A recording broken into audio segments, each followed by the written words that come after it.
अच्छा, जब भी पुरानी सभ्यताओं की बात होती है तो दिमाग में क्या आता है? शायद बड़े बड़े महल, राजा महाराजा, लड़ाइयाँ, यही सब ना। लेकिन सोचिए क्या हो अगर एक ऐसी सिविलाइजेशन की कहानी सामने आए जो किसी भी फिल्म की कल्पना से कहीं कहीं ज्यादा कमाल की हो। साल 2016 में कुछ ऐसा ही हुआ था।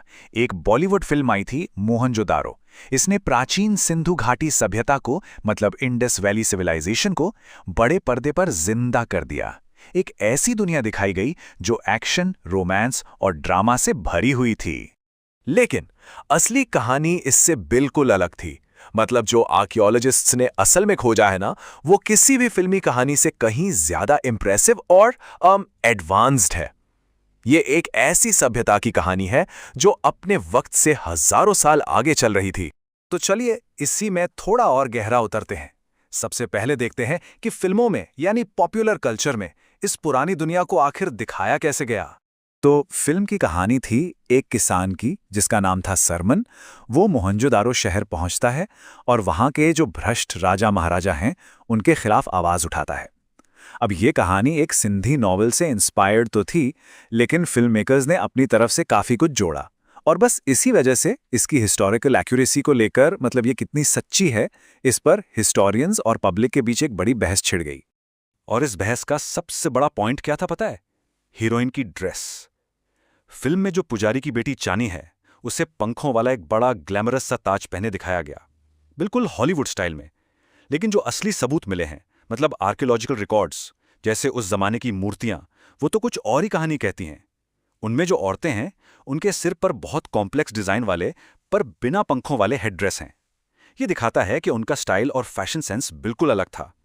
तो ठीक है, फिल्मों की दुनिया को अब यहीं छोड़ते हैं और देखते हैं कि सिंधु घाटी के लोगों का असली टैलेंट, उनकी असली जीनियस क्या थी। तो सवाल ये है कि अगर फिल्म की कहानी फिक्शन थी, तो फिर मोहनजोदारो का असली अजूबा क्या था? इसका जवाब किसी लड़ाई या रोमांस की कहानी में नहीं है। जवाब छिपा है उनकी कमाल की अर्बन प्लानिंग में। जरा सोचिए एक बार, आज से करीब 4,500 साल पहले उन्होंने एक मॉडर्न शहर का पूरा ब्लूप्रिंट बना लिया था। पहली बात, उनकी सड़कें बिल्कुल सीधी लाइनों में बनी थी जो एक दूसरे को 90 डिग्री पर काटती थीं, एक परफेक्ट ग्रिड पैटर्न, बिल्कुल आज के चंडीगढ़ शहर जैसा। दूसरी बात, शहर को बहुत कायदे से दो हिस्सों में बांटा गया था। एक ऊंचा हिस्सा जिसे सिटाडेल कहते हैं, वहां पब्लिक बिल्डिंग्स थीं, और एक बड़ा लोअर टाउन जहां आम लोग रहते थे। और शायद सबसे सबसे हैरान करने वाली चीज थी उनकी सैनिटेशन सिस्टम। ढकी हुई नालियां, ये उस जमाने में किसी रेवोल्यूशन से कम नहीं था।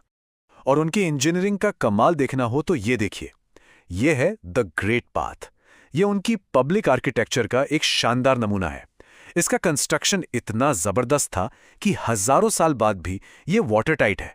मतलब इसमें आज भी पानी रुक सकता है। ये सिर्फ एक स्विमिंग पूल नहीं था, ये उनकी एडवांस्ड कंस्ट्रक्शन टेक्नोलॉजी का जीता जागता सबूत है।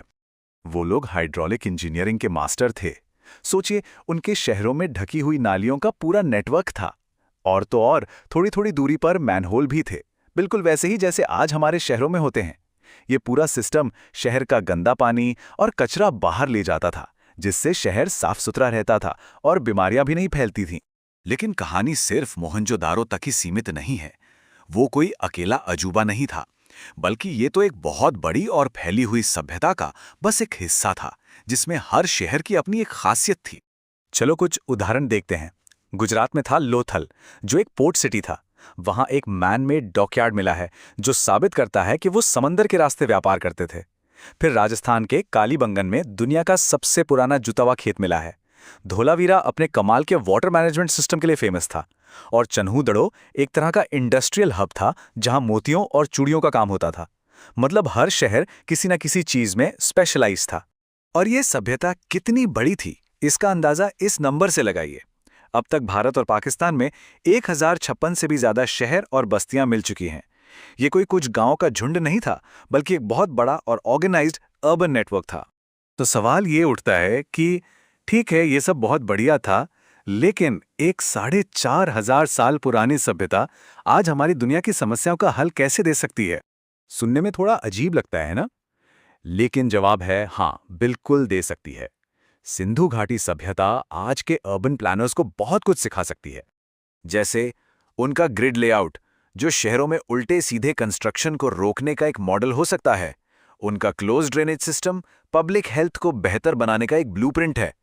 पब्लिक और रहने की जगहों को अलग अलग रखना ट्रैफिक जाम कम करने में मदद कर सकता है।